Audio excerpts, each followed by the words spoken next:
Morning all the students. आज हम करेंगे हिंदी में पार्ट 20 जिसका नाम है दीप जलाओ। आपको पता है दीप सबसे ज़्यादा कब जलाए जाते हैं? जिस दिन दिवाली होती है ना। तो हम इसी के बारे में आज ये जो चैप्टर है इसी के बारे में दिया हुआ है, तो हम आज इसे रीड करेंगे। सबसे पहले लिखा हुआ है आई दीप मालिका आई। दीप जलाओ, फुलझड़ियाँ और पटाखे छुड़ाओ, मिठाइयाँ बांटो और स्वयं भी खाओ, नए नए कपड़े पहनकर दिवाली के मेले में जाओ, खुशी का त्योहार है, खुशियाँ मनाओ, नाचो गाओ। अब दिया हुआ है, क्या तुम जानते हो हर वर्ष कार्तिक की अमावस्या को यह त्योहार मनाया जाता है। जब दिवाली जो होता है, दिवाली जिस महीने में आती है वो किसका होता है? कार्तिक का महीना माना जाता है, तो उसकी अमावस्या के दिन यह त्योहार मनाया जाता है। इसी दिन लंका के राजा रावण का वध करके भगवान श्री रामचंद्र अयोध्या लौटे थे। अयोध्या वासियों ने इस खुशी में इतने दीपक जलाए कि सारा नगर प्रकाश में जगमगा उठा था।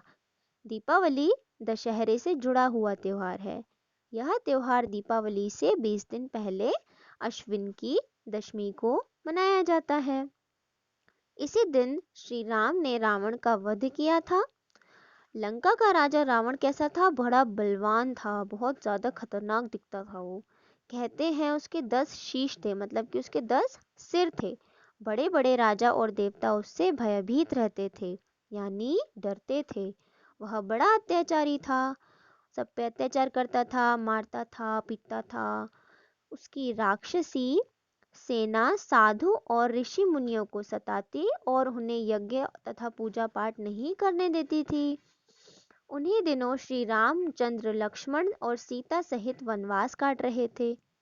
श्री राम जी कहाँ चले गए थे? वनवास करने चले गए थे, और उनके साथ सीता जी और लक्ष्मण भी गए थे। एक दिन अत्याचारी रावण छल से सीता को उठाकर ले गया। रावण का विनाश यहीं से आरंभ हुआ था। राम ने वानरों और भालुओं की सहायता से लंका पर आक्रमण कर दिया। बड़े बड़े राक्षस और रावण की सेना के अनेक वीर मारे गए। अंत में दुराचारी रावण भी मारा गया। दुराचारी का अर्थ होता है बहुत बुरा। बुरा व्यक्ति जो होता है ना, उसको बोलते हैं दुराचारी, जो सिर्फ अत्याचार करता रहता है दूसरों पर। रावण का वध करके राम, लक्ष्मण और सीता सहित पुष्पक विमान से अयोध्या लौटे। इसी विजय के उपलक्ष्य में हर वर्ष दीपावली का त्योहार मनाया जाता है। केवल भारत में ही नहीं, दूर दूर के देशों में भी दीपावली का त्योहार बड़े धूमधाम से मनाया जाता है। दशहरे के बाद घर की सफाई और सजावट आरंभ हो जाती है। रंग रोगन किया जाता है, व्हाइट वॉश कराते हैं ना सब लोग, अपने घर में पेंट कराते हैं और घरों की सफाइयाँ करते हैं, डेकोरेट करते हैं अपने अपने घरों को। चित्रों और खिलौनों से सजे घरों की रौनक देखते ही बनती है। खील, बताशे और मिठाइयाँ बांटी जाती हैं। रंग बिरंगे बल्ब, मोमबत्तियाँ और दिए अमावस्या की काली रात को प्रकाश में बदल देते हैं। इतने दिए जलाए जाते हैं, आपको पता है ना, दिवाली के दिन। इसे अंधकार पर प्रकाश की और असत्य पर सत्य की विजय के रूप में मनाते हैं। यह पर्व सदाचारी राम की दुराचारी रावण पर विजय का प्रतीक माना जाता है।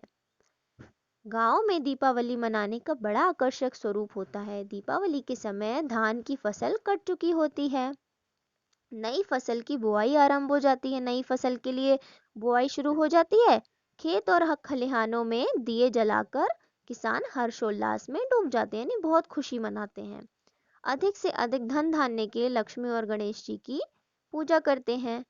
दीपावली के पर्व पर हमारे गांव और शहर जितने उल्लास और खुशी से भर जाते हैं, उतना किसी पर्व पर नहीं। आपने देखा है कभी इतना ज्यादा एंजॉय जितना हम दिवाली को करते हैं उतना किसी और त्योहार को करते हैं? नहीं, दीपावली बहुत बड़ा त्योहार मनाया जाता है, माना जाता है।